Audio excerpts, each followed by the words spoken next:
Hi guys, today on our CruisemasterClass we've got Paul here from Maxtrax. He's going to be talking to us about safe recovery.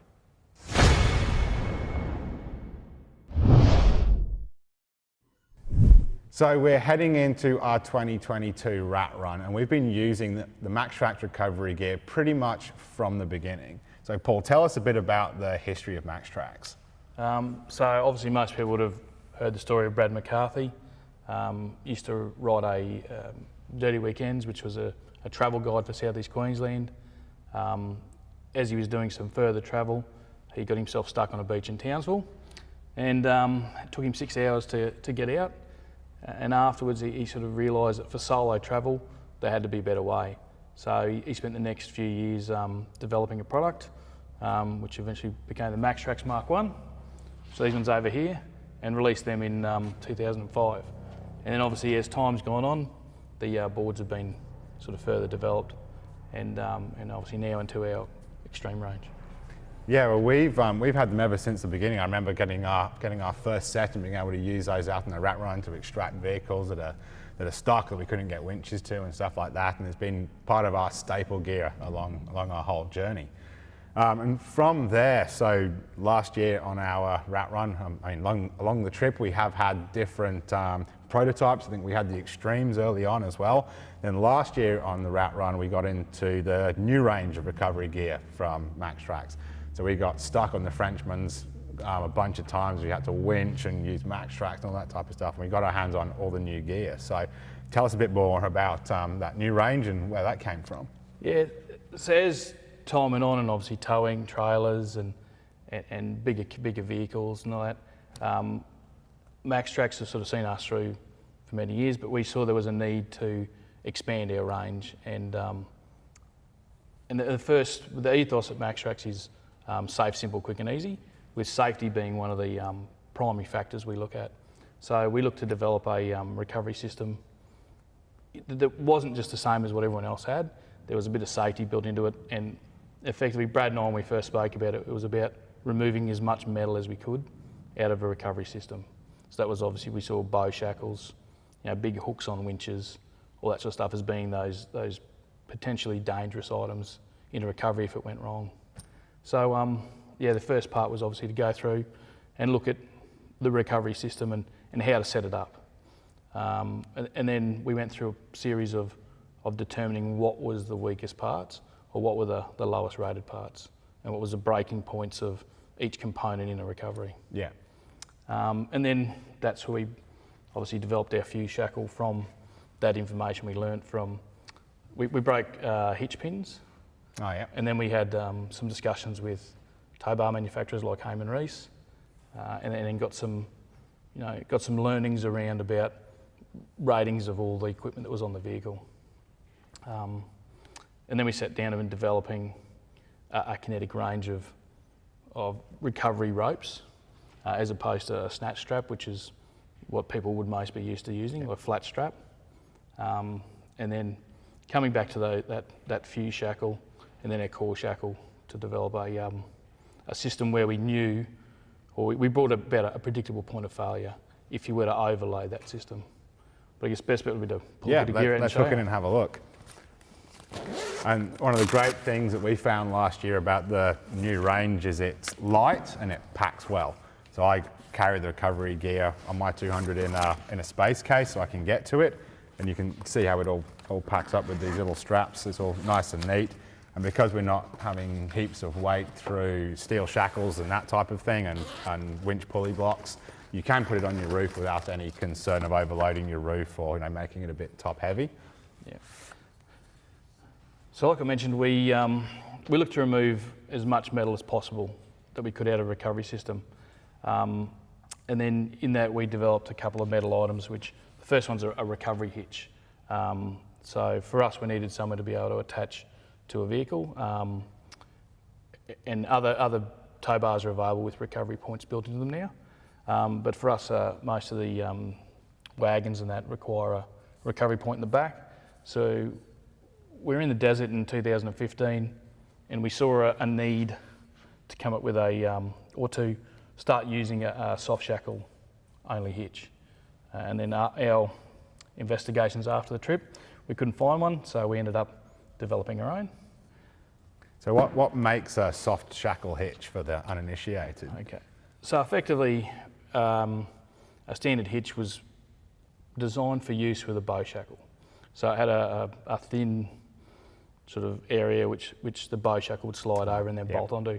We found that when the rope was going around that, even with radius edges, it was performing pressure lines on that.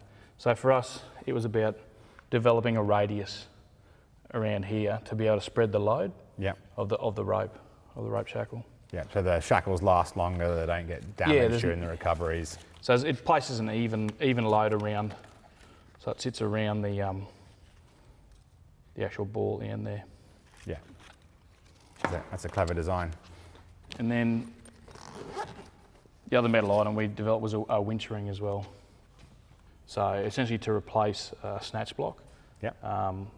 And all this is brought about as well for reduction of weight with, obviously we've got GVMs and weight reduction we need to look at for vehicles as well. So that's 600 grams as opposed to about a 5 kilo snatch block in the full metal pulley. Yeah, it makes a big difference. Yeah. So with our metal products as well, when we manufacture, all our material is metallurgy tested before it gets manufactured. And then during the manufacturing process, there's a few 3D scans get made to make sure that they're all dimensionally right. And then once we have the final product, they all get X-rayed. Wow. So the idea is we're looking for any inclusion, and it's to make sure that every product that leaves our warehouse is 100% perfect. Yeah, and that's really important when you're talking about recovery. The last thing you want is a material flaw or an issue with the material grader is going to affect the safety of the users. Yeah. So that really separates you. Yeah, I don't think there's anyone else out there's doing it. So yeah, it's something obviously we pride ourselves on, is that safety. Yeah. No, and knowing there's backstops in place and there's QC measures to know that we've got the best product we possibly can have. Yeah, that's excellent. So then when you head over into the rope side of things, you've got kinetic ropes and static ropes. How does your system work? Because it is a bit different to what's out there. Yeah, so effectively all of our system has come about from our expeditions and our experiences. So for instance, obviously moving to a kinetic rope was where we wanted to go to. Kinetic rope's got 30% stretch as opposed to a good quality snatch strap has about 15% stretch. So it's a little bit more forgiving, it's not as jerky. But then for us, in situations we've been in, a 10 metre rope doesn't always work. So hence why we came about bringing out a 2, 3, 5 and 10 metre rope. Gives you the option to make whatever length you need. So, if you had in our bush, we've got a couple of kits we put together. Our bush kit comes with a 2, 3 and a 5 metre. So it gives you the option to make 5 metres, 7 metres, 8 metres or 10 metres. Yeah. So it gives you that flexibility to put your vehicle in the right spot to perform a recovery. And then kinetic ropes, and then we've got a static rope. So a static rope is a bridle, tree trunk protector, or a small just extension strap. And then that's used in conjunction with obviously our core shackles, which are used to join ropes together. Yep. But also used to attach to like recovery points and things like that. Yep. So they're rated at 14 tonne minimum braking strength. Yeah, and they've all got these little covers on them to protect them from other abrasions. Yeah, polyester sheath. They're replaceable if you do happen to damage them. It's there to protect it from obviously whatever you're attaching it to. Yeah. And then our fuse shackle, which obviously the system was built around, is rated at 7 tonne. Yeah. So like I mentioned before, we went through destruction testing components in the whole recovery system, and then also discussing with tow bar manufacturers. And like hitch pins were breaking about 16, 17 tonne. And then our looked at all our rope ratings, and then we brought this in at 7 tonne to keep it at the lowest rated part in the system. And like I mentioned, a predictable failure point if you overload. Yeah. In our testing, we've also got a load cell, so we've gone out and performed recovery after recovery and measured what loads we've been getting. And we've done that predominantly with 2 fully laden Land Cruisers, so 3.5 tonne vehicles. a kinetic recovery, we're hitting around about that 2.7 tonne in a kinetic recovery, and then winching about 2.4 tonne. Yeah. So nowhere near 7,000 tonne. 7,000 kilos. Yeah. Yeah. No, it's what I was impressed with when I used them last year was, as you mentioned, they're quite a bit more gentle on the recovery, that 30% stretch, and we really noticed that. You know, we've in the past used 8 tonne, and I think there were 12 tonne straps, and these were night and day difference. You don't feel that jerk on the car, and if anything, it seems to store more energy, so it becomes easier to get out of the bog and stuff like that. We've got a few trainers, you know, when they teach people that the car isn't pulling the recovery vehicle out, the actual strap's pulling it out. So they'll drive into a recovery and just put the foot on the brake and then let the rope actually do the work, which is, it freaks a few people out because they're sort of not used to seeing that kinetic movement, I guess. Yeah, absolutely. Yeah. And then obviously all of our gear, everything we do gets destruction tested. So we destruction test all of our ropes. So we do batches. So every time we get a batch made, and depending on how many we actually get made, we pull percentage out and they all get destruction tested. Wow. Yeah, that's impressive, and that would be why I wouldn't rely on this type of stuff to make sure me and the team are safe for our recoveries. So I believe you've also got a couple of new ropes as well. Yeah, we've got a winch rope, and we've also got a 10 metre static extension rope. So just to add to our range, so it's made out of it's like a 2-layered material. So we've got a sheath outside of the actual rope inside. So the idea with that is that it gives some abrasion resistance if you do happen to be pulling over rocks or rough surfaces, but also that if it was to break, the outer sheath usually stays together, and then it holds the rope as the rope breaks inside. It acts a bit like a damper over the top of the rope. Yeah. So we do a 10 metre extension, and then we've got our 30 metre winch rope. And once again, with that whole reduction of metal, you'll notice our rope has no metal whatsoever on it. Yes. So we've got 2 loops, so we've got a loop at either end, which also means that if you're out there travelling with someone else and you've both got a winch rope, you could actually remove a winch rope and use it as a 30 metre extension. You guys really have thought about this, hey? It's from being out there and being in situations where, you know, times when we could have used sort of certain bits and pieces of equipment that weren't available at the time. Yeah, by users for users. Yeah, that's it. So yeah, I guess it's funny, everything comes about from our own experience and obviously the situations we put ourselves in. Yeah, that's often where the best products come from. Well, they do, yeah. One of the things that we get asked a bit is which recovery boards for what applications. I think you've got 3 now in the range. Yeah, so we've had the Mark IIs. They've been our staple since 2010. From there, we made a Mini. So effectively, the Mini was brought about by obviously the increase in side-by-sides, quad bikes, and then obviously in Australia here we have a lot of people who drive Subarus, X-Trails, RAV4s who'll take them on the beach. A little bit more size constraints than a Land Cruiser or a Prado or a Patrol. Yeah. So we made a smaller board to make it available so they can pack them in. And then obviously going into the Extreme with the metal teeth. So that was a development.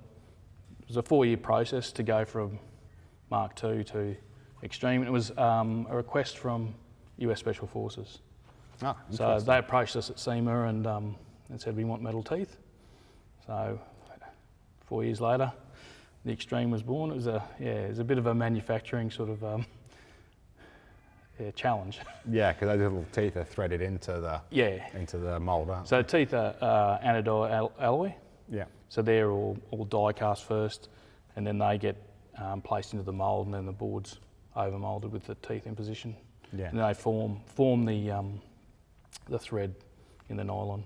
Yeah, but these are definitely for a bit more of a hard user. Yeah. I think since we've been using these, we haven't ripped lugs off or that type of stuff since. It's a great upgrade. Yeah, well, a spinning tyre with aggregate becomes like a belt sander. So if you're spinning rubber with sand or dirt, effectively it builds up heat and builds up friction, which, the nylon material is tough, but obviously if you sit there spinning a wheel, it can melt. So obviously the metal teeth do stand up to a bit more, but still the idea is you don't spin your wheels. Yeah.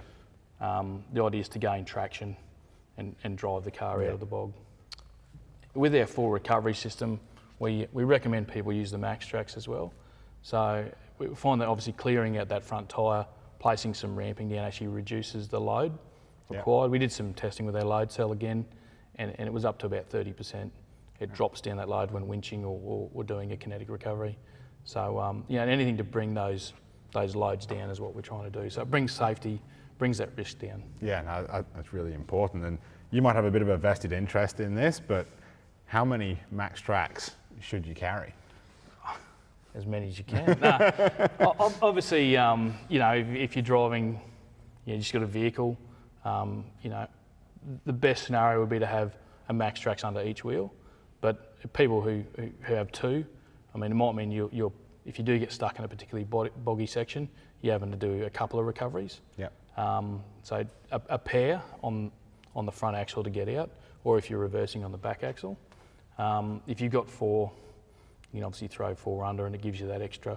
Every tyre's got grip and got traction. And then if you're towing, when you're towing, we advise four, because you're obviously pulling a weight out the back, and best case scenario is to have a set under the back tyres of the trailer as well, just to give you that initial momentum, so you're not pulling through any bog or pulling through any sand. Kind of getting up on the plane like on a boat. Yeah. But I guess if you're travelling in convoy, you might have four on your car, another four in another car, then you can kind of road build a bit. We've had to do that on trips before as well, just to get out. It's like you don't always have to wait till someone's stuck. If you get to a particularly bad section, there's no harm in stopping, throwing some Maxtrax out, and then the whole convoy driving over. Because you find that, when that third vehicle is always the one that gets stuck, because first two cars get through and break up the ground. By putting Maxtrax down first, sometimes you can save yourself a bit of heartache. Yeah. Is there a professional tip on how to keep track of them after you've driven over them? Well, because I always lose them. We supply them with leashes. So the leash is supposed to go, usually you loop it through the keyhole, and then you pull it out at 90 degrees. That might be my problem. Yeah. And then that way, if you do happen to bury it, hopefully some of the tail of the strap's hanging out, and you can come by and grab it and pull it out. Fair enough. We had one where we were down the beach, and we got stuck in there and had to recover a trailer, and the tide was coming in. It was only we went back and we found the actual straps hanging down the beach, being pulled down by the water, just about 30 centimetres hanging out. And that's the only way we would have found the boards. Perfect. So they do work. Yeah. And behind me we've got one more product, which is closely linked to some of the products that we sell at Cruisemaster. Tell us about this guy. So we've got a trailer skid. So for those of you that are out there towing and taking your trailers to some beautiful places, you may find yourself getting stuck.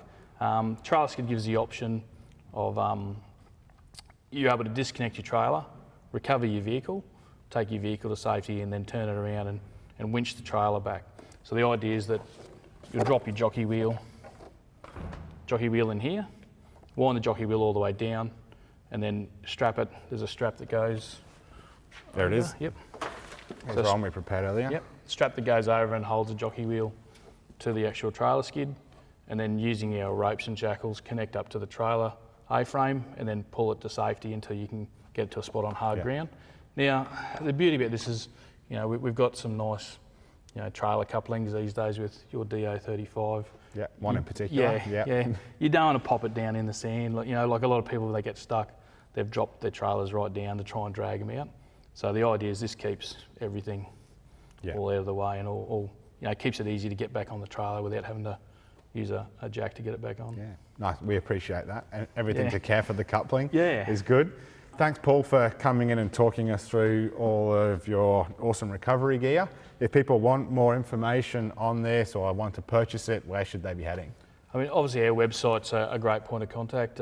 It's www.maxtrax.com.au, and we've got all of our stock available. You can direct order it through our website, or your local four-wheel drive stores. We're getting a lot more stores starting to stock the gear. I mean, most of the bigger retailers in Australia are carrying the Maxtrax Mark Yep. IIs. So, but yeah, obviously we have all the products available. That's great. So we're always doing more videos here from CruisemasterClass, so keep an eye out on Facebook, YouTube and Instagram to make sure you don't miss out.